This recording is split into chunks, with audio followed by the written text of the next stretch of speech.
Tamara from the Healthizans. Today I will be demonstrating how to perform the CPR in an emergency before the ambulance arrives. First, make sure the area is safe for both you and the person.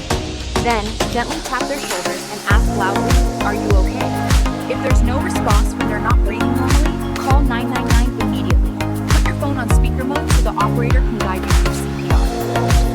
Place the heel of one hand in the center of the chest right between the nipples. Put your other hand on top and interlock your fingers.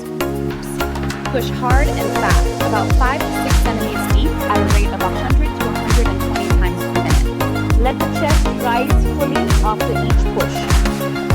You know the song Staying Alive? That's the perfect rhythm.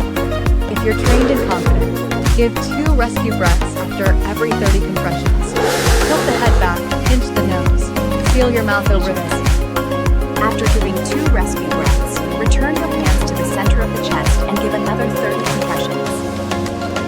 When the AED arrives, switch it on and follow the voice prompts. Attach the pads to the upper right chest and lower left.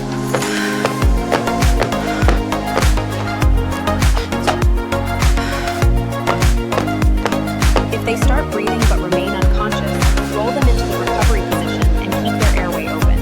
Stay with them until the ambulance arrives. And that's just it. You don't have to be a medical professional to save a life. Remember HAL, push, shock. Learn CPR today and be ready to act to save lives.